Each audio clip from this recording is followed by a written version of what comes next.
Have you ever met someone who seems to light up the room the moment they walk in? You can't quite put your finger on what makes them so magnetic. It's not about what they're wearing or how they look. It's not even about what they say. It's something deeper, something almost intangible. They exude this energy, a calm confidence, mixed with warmth that draws you in. It feels like they've mastered some secret to connecting with people on a deeper level, effortlessly leaving a lasting impression everywhere they go. For years, I thought charisma was a gift. You were either born with it or you weren't. I wasn't. I always felt awkward in social situations, struggling to make conversation and constantly overanalyzing everything I said. Meanwhile, there were people around me who made it look so easy.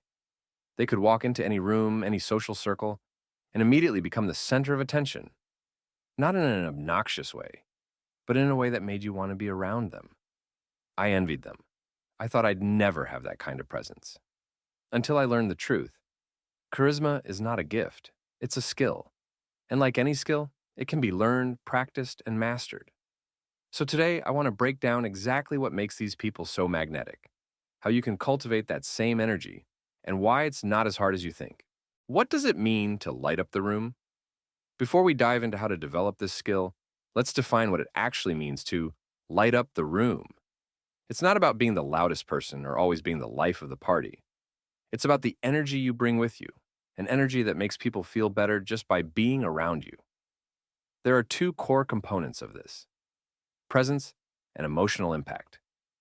Presence means being fully in the moment, not distracted, not rushing, but truly engaged with the people around you. It's the rare ability to give someone your undivided attention, making them feel like they're the most important person in the room. Emotional impact is about how you make others feel. People who light up the room leave others feeling uplifted, inspired, or simply understood. They're not trying to impress, they're trying to connect. Let's be honest, true presence is rare in today's world. Most of us are caught up in our own thoughts, distracted by our phones, or busy worrying about how we're coming across. This constant mental chatter creates tension, and tension is the enemy of charisma. If you want to cultivate that magnetic energy, the first step is learning how to master presence. Step 1. Mastering presence. Presence is the foundation of charisma. Without it, everything else falls apart. Have you ever been in a conversation where the other person is clearly only half listening? They're nodding politely, but you can tell their mind is somewhere else, thinking about their to-do list or waiting for their turn to speak. Now compare that to a conversation where the person is fully locked in on you. They're not just listening, they're engaged, curious, and genuinely interested in what you have to say. It feels different, doesn't it? That's the power of presence. But here's the catch. Presence isn't something that happens naturally. It's something you have to practice. Practical exercise. The next time you're in a conversation, resist the urge to think about what you're going to say next. Instead, focus entirely on the other person. Notice their tone, their body language, and the words they're choosing. Just be there. If your mind wanders, gently bring it back to the present moment. You'll be amazed at how powerful this simple shift is. When you're fully present, people can feel it. They're drawn to it because it's rare, and it makes them feel truly seen. Step 2. The power of warmth and authenticity. Charisma isn't just about confidence, it's about warmth. The most magnetic people combine confidence with a genuine sense of openness and kindness. They make you feel like you matter, and that's what makes them unforgettable. But let's break this down. What does warmth actually look like in practice? It's not about being overly cheerful or fake. It's about being real and approachable. Here's how you can build warmth. 1. Smile with intention. A real smile, one that reaches your eyes, instantly puts people at ease. It signals that you're friendly, open, and happy to be there.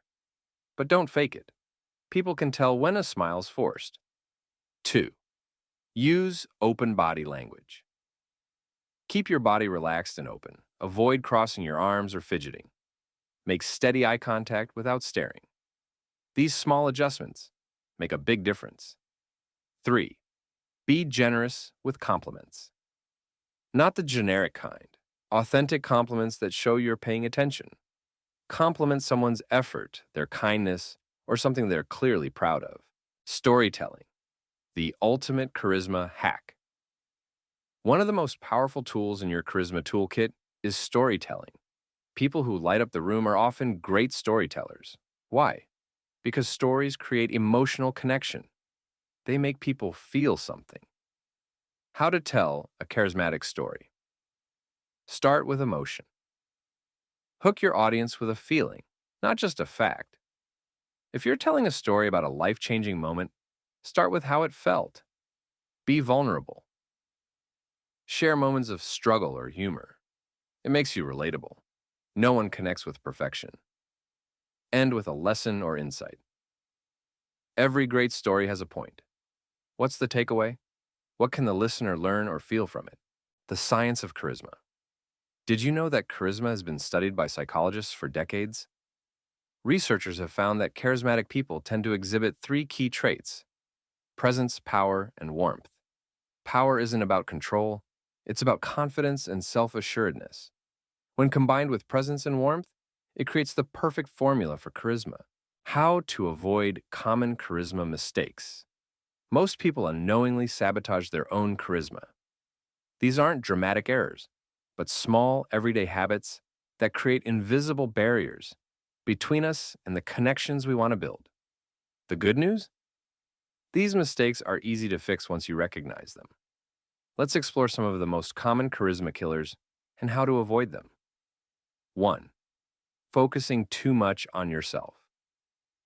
One of the fastest ways to lose charisma is by making every conversation about yourself. This doesn't mean you're self-centered. It's a natural tendency, especially when we're nervous. We try to fill the silence by sharing our own stories or experiences, thinking it will create a connection. Unfortunately, it often has the opposite effect. When conversations are too one-sided, it leaves the other person feeling unseen and unimportant. This doesn't mean you shouldn't talk about yourself, but the key is balance. Charismatic people understand that true connection comes from showing genuine interest in others. How to fix it? Ask open-ended questions. Instead of jumping in with your own experience, ask the other person to expand on theirs.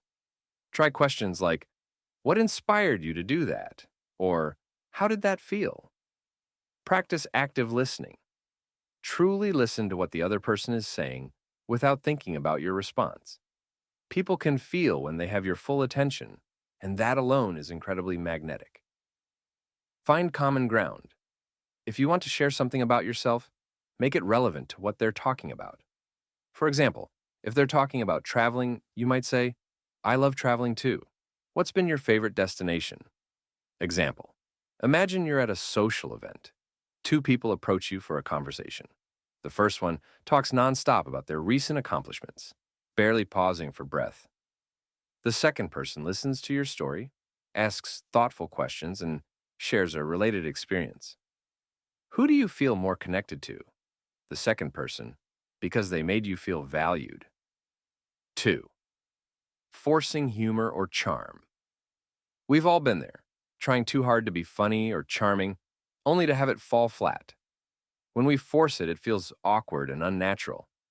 Charisma isn't about constantly being witty or dazzling the room. The most charismatic people aren't trying to be the most entertaining. They're just being themselves. Forced humor or over-the-top charm can come across as insincere, which creates a disconnect. Authenticity always beats performance when it comes to charisma. How to fix it? Relax and be yourself. You don't need to entertain everyone. If humor is part of your natural style, let it flow, but don't force it. Focus on connection, not performance. Instead of trying to impress, focus on understanding and engaging with others. Use light humor. If you're comfortable with humor, keep it light and self-deprecating. People love authenticity and relatability. Example. Think about someone who tries to crack a joke in every conversation, even when it doesn't fit the situation. Now think about someone who makes a single, well-timed comment that gets everyone laughing.